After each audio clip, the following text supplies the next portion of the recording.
wabarakatuh. Selamat pagi Pak. Selamat pagi Bu Dewi, bagaimana, ada yang perlu disampaikan?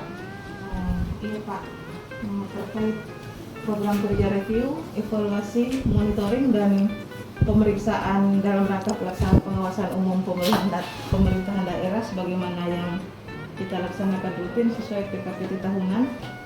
Mungkin ada baiknya dilakukan revisi sedikit Pak. Apakah hal itu perlu dilakukan? Apa yang selama ini kita lakukan belum atau kurang efektif? Maaf, bukan begitu Pak. Program kerja kita sudah dilaksanakan dengan baik, juga berhasil baik. Hanya saja untuk lebih mengoptimalkan hasil kerja kita, program-program kerja kita perlu direvisi sedikit agar lebih updated, lebih relevan dengan kondisi dan kebutuhan saat ini Pak. Oh, begitu. Lantas revisi seperti apa yang Bu Dewi usulkan untuk diterapkan pada program kerja rutin kita itu? Salah satunya yang perlu kita terapkan saat ini dalam melaksanakan pemeriksaan, review ataupun evaluasi mungkin adalah peer review atau telah sejawat Pak. Sebagaimana yang kita ketahui, peer review ini sangat penting sebagai salah satu komponen yang bernilai dalam kapabilitas APID. Sebagai salah satu komponen yang menunjang untuk peningkatan kapabilitas APID kita bila dapat dilaksanakan dengan baik sesuai aturan. Saya lihat selama ini telah sejawat belum diterapkan saat kita melakukan pemeriksaan, review ataupun evaluasi Pak. Bisakah Ibu Dewi memberikan penjelasan lebih tentang penerapan peer review itu? Ya, misalnya Pak. Jadi peer review ini adalah peninjauan atau evaluasi yang dilakukan oleh rekan sejawat. Selama ini misalnya dalam hal hasil pemeriksaan oleh auditor yang diserahkan kepada Irban atasan langsungnya untuk direview. Setelah direview oleh Irban yang menjadi atasan langsungnya, hasil pemeriksaan itu kemudian diserahkan ke Irban lain untuk direview kembali Pak. Apa tujuan khusus dari peer review ini? Tujuan peer review ini untuk meningkatkan kualitas kinerja dan hasil kerja lembaga inspektorat melalui umpan balik konstruktif dari para profesional yang memiliki pengetahuan dan pengalaman yang sama di bidang pengawasan dan pemeriksaan Pak. Oh, jadi maksudnya peer review ini untuk memastikan bahwa pemeriksaan, review atau evaluasi yang dilakukan oleh auditor atau pemeriksa sesuai dengan standar dan praktek terbaik. Benar sekali Pak.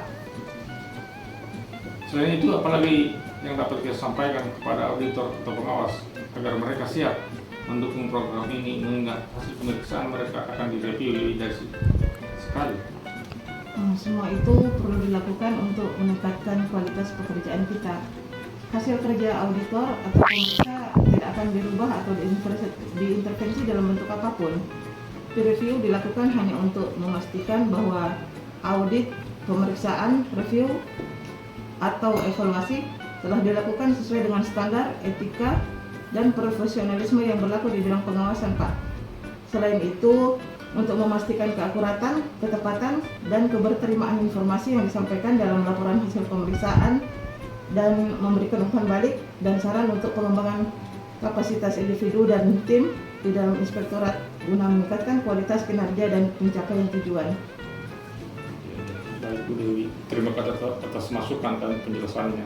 Segera kita siapkan rapat untuk membahas masalah ini dengan sekretaris, seluruh irban, auditor, dan pengawas yang akan turun melakukan pemeriksaan. Terima kasih atas waktu dan tanggapan yang baik Pak. Iya.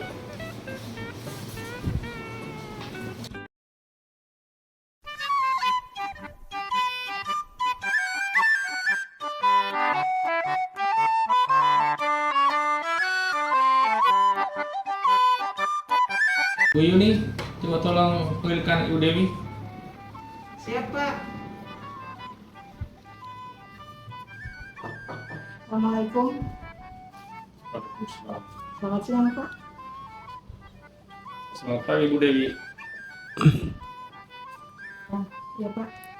Bagaimana hasil terkait analisis dan evaluasi efisiensi dan efektivitas penggunaan sumber daya dalam pencapaian SPM dari kegiatan-kegiatan pengawasan yang telah dan akan dilaksanakan tahun ini? Saya butuh laporan secepatnya agar kita dapat merevisi atau memperbaiki kegiatan-kegiatan yang perlu agar dapat memberikan hasil yang optimal.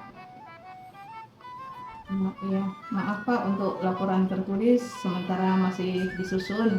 Insya Allah secepatnya kami selesaikan. Yang dapat kami sampaikan untuk saat ini mungkin antara lain untuk kegiatan pengawasan, pemeriksaan reguler pengelolaan dana desa dan alokasi dana desa berjalan cukup lancar. Tiap kecamatan ditangani oleh satu tim pemeriksa yang terdiri dari penanggung jawab yaitu Pak Inspektur, kemudian ada pengendali teknis, apakah sekretaris atau irban, kemudian seorang ketua tim, 2 anggota tim, dan 1 tenaga teknis. Hanya saja Pak, dengan 25 kecamatan yang menjadi wilayah pemeriksaan kita, tenaga teknis PNS yang kita miliki sampai saat ini sebetulnya belum cukup. Tenaga teknis PNS di kantor kita hanya ada 7 orang Pak. Akan sangat kewalahan teman-teman tenaga teknis bila harus memeriksa 4 sampai kecamatan per orang. Apalagi kecamatan dengan jumlah desa yang banyak sampai 20 dan 22 desa dalam satu kecamatan Pak. Dan semuanya melaksanakan kegiatan fisik rata-rata 1 sampai 3 kegiatan per desa Pak. Jadi bagaimana kira-kira kita bias mengatasi masalah ini? Izin Pak, dalam dokumen pelaksanaan anggaran kita itu sebetulnya masih ada kelebihan anggaran dari kegiatan monitoring yang dapat kita manfaatkan untuk menambah tenaga teknis dari outsourcing Pak untuk membantu dalam pemeriksaan fisik kegiatan pembangunan di desa di lapangan. Nanti akan kita perhitungkan ketersediaan anggaran dengan penambahan jumlah tenaga teknis untuk mencukupi kebutuhan sumber daya dalam melaksanakan kegiatan pengawasan kita Pak. Baik, koordinasikan dengan sekretaris sebagai pegawai yang berbenhara untuk selanjutnya. Siap Pak, segera kami laksanakan. Ya, silakan. Terima kasih Pak.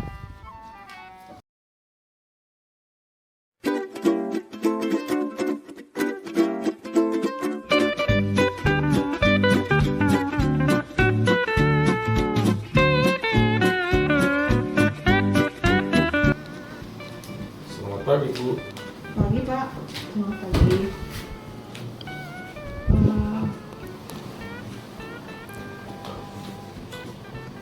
Bapak benar yang bernama Herman Yanto, Kepala Desa Sukamangkir, Kecamatan Perangasem Pak? Iya benar Bu. Apakah Bapak mengerti maksud kami mengundang Bapak ke kantor inspektorat?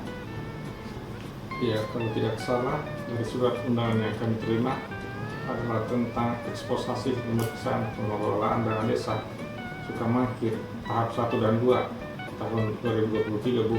Iya benar Pak. Begini Pak, setelah tim melakukan pemeriksaan atas dokumen-dokumen keuangan desa Sukamangkir, antara lain yang diperiksa itu laporan pertanggungjawaban pengelolaan dana desa dan alokasi dana desa, kemudian juga realisasi fisik dan anggaran, kemudian dokumen pendukung lainnya, serta memeriksa cek fisik kegiatan pembangunan di desa Pak. Setelah pemeriksaan itu kami menemukan beberapa masalah terkait laporan pertanggungjawaban pengelolaan keuangan desa yang Bapak buat. Ada beberapa kegiatan yang laporannya tidak sesuai dengan kondisi di lapangan Pak. Maksudnya bagaimana ya Bu? Setahu saya semua kegiatan di tahap 1 dan 2 telah kami selesaikan dan dibuatkan laporan pertanggungjawaban baik yang fisik maupun fisik Bu. Betul Pak, semuanya telah dilaksanakan dan ada laporan realisasinya. Namun dalam laporan pertanggungjawaban Pak banyak kekurangan. Dari segi administrasi, laporan pertanggungjawaban itu banyak yang tidak didukung dengan bukti yang cukup dan sah sesuai peraturan yang berlaku. Misalnya banyak kwitansi pengeluaran yang tidak ditandatangani oleh penerima dana. Kemudian nota toko yang sebagai pendukung tidak divalidasi dengan tanda tangan dan stempel toko. Sementara untuk kegiatan fisik berupa pembangunan jalan usaha tani yang di Dusun 2 itu Pak, yang sepanjang 850 meter masih terdapat kekurangan volume Pak sebesar 176 meter. Bagaimana Bapak menanggapi temuan tersebut Pak? Begini Bu, ya bila ternyata dalam pekerjaan kami ada kekurangan sebagaimana yang Ibu Dewi sampaikan dan telah dimuat dalam LHPN. Kami menerima hasil pemeriksaan itu dan mengakui kekurangan kami, Bu. Untuk itu, adakah yang bisa kami lakukan untuk menutupi kekurangan-kekurangan dalam pekerjaan dalam laporan pertanggungjawaban kami, Bu? Iya Pak. Dalam laporan kami dalam LHP itu sudah dimuat rekomendasi-rekomendasi yang dapat Bapak lakukan. Untuk kekurangan administrasi pada laporan pertanggungjawaban keuangan desa Bapak, Bapak masih diberi kesempatan selama sekian hari sejak LHP diterima untuk memenuhi atau melengkapi kekurangan administrasi laporan yang menjadi temuan, Pak. Sementara kalau untuk kegiatan fisik, kekurangan volume pekerjaan, ya minta maaf Pak, tidak ada cara lain kecuali harus mengembalikan kelebihan anggaran dari yang telah diperhitungkan dalam pertanggungjawaban, Pak. Bapak harus mengembalikan kelebihan anggaran pembangunan JUT itu sebesar sekian juta rupiah ke rekening kas jasa Bapak. Setelah Bapak mengembalikan, Bapak diharapkan menyetorkan bukti pengembalian tersebut ke kantor inspektorat, Pak, selambat-lambatnya sekian hari setelah LHP ini diterima, Pak. Baik, Bu. Akan segera kami usahakan melaksanakan rekomendasi inspektorat. Terima kasih atas informasi dan arahannya, Bu. Sama-sama, Pak. Terima kasih atas perhatian dan kerjasama yang baik, Pak. Ya, terima kasih, Bu.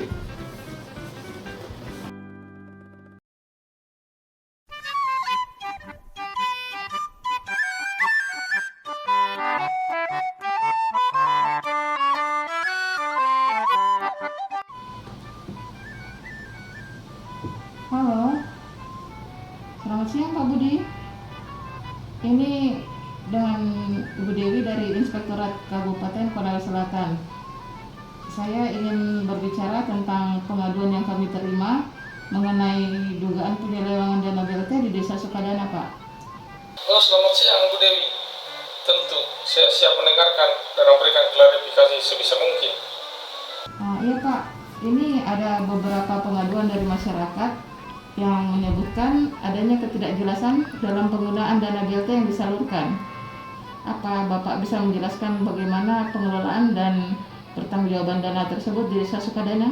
Tentu, Bu Dewi, kami telah membentuk tim internal untuk mengawasi dan memastikan dana BLT disalurkan sesuai dengan ketentuan yang berlaku. Setiap pengeluaran dana kami rekam dengan jelas dan kami siap untuk memperlihatkan jika diperlukan. Baik, bagaimana dengan transparansi dalam penggunaan dana tersebut, Pak? Apakah ada laporan keuangan atau informasi yang dibagikan kepada masyarakat? Iya, Bu. Kami rutin mengadakan pertemuan dengan warga desa untuk memberikan update tentang penggunaan dana BLT dan juga mempublikasikan laporan keuangan secara terbuka di kantor desa melalui media sosial, Bu. Baik, terima kasih atas penjelasannya Pak Budi. Kami akan melakukan pemeriksaan lebih lanjut untuk memastikan bahwa semua proses berjalan sesuai dengan aturan yang berlaku. Apa ada informasi tambahan yang ingin Bapak sampaikan, Pak? Tidak ada yang ingin saya tambahkan saat ini, Bu Dewi. Kami siap bekerja sama dengan APIK untuk memastikan transparansi dan akuntabilitas dalam pengelolaan dana BLT. Terima kasih atas perhatiannya, Bu Dewi. Baik Pak Budi, sama-sama Pak Budi. Terima kasih Pak Budi atas konfirmasinya. Ya, terima kasih.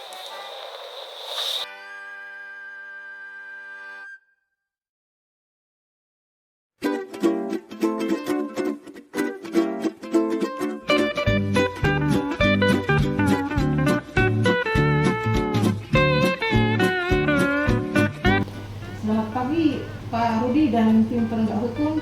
Terima kasih sudah hadir dalam pertemuan kita hari ini. Selamat pagi juga, Bu Dewi. Tentu saja, kami selalu siap bekerjasama dengan APIK dalam upaya mencegah korupsi dan pungutan liar. Ya, baiklah. Mari kita tinjau beberapa langkah konkret yang mungkin bisa kita ambil, Pak. Pertama, bagaimana dengan koordinasi dalam survei dan pengawasan? Saya setuju, Bu Dewi. Kita dapat menyusun jadwal rutin untuk berbagai informasi dalam melakukan survei bersama di area-area yang memiliki potensi risiko tinggi, Bu. Itu bagus, Pak. Selain itu, bagaimana dengan penyelidikan kasus-kasus yang telah teridentifikasi? Kami dapat membentuk tim gabungan untuk menyelidiki kasus tersebut, Bu. Dengan begitu, kita bisa memanfaatkan keahlian dan sumber daya dari kedua lembaga. Saya setuju sekali. Juga Pak, kita perlu meningkatkan kesadaran masyarakat tentang pentingnya melaporkan praktek korupsi dan pungli. Bagaimana menurut Bapak? Kita bisa bekerjasama dalam menyelenggarakan kampanye penyuluhan di berbagai wilayah. APIP dapat memberikan materi-materi yang relevan, sementara kami akan membantu dalam menyebarkan informasi tersebut. Bagus sekali. Kemudian yang terakhir Pak, mungkin kita perlu mengevaluasi efektivitas langkah-langkah yang kita ambil. Bagaimana menurut Bapak? Ya, kita bisa menyusun evaluasi bersama setiap beberapa bulan sekali untuk melihat progres dan mengidentifikasi area-area yang perlu diperbaikan. Baik Pak. Terima kasih banyak Pak Rudi atas kontribusi dan kerjasama yang baik dari APH. Dengan kolaborasi yang solid antara APIP dan APH ini, kami yakin kita dapat mencapai hasil yang signifikan dalam upaya pencegahan korupsi dan pungli. Sama-sama, Bu Dewi. Mari kita terus berkomitmen dan bekerja keras untuk mewujudkan hal ini. Siap Pak.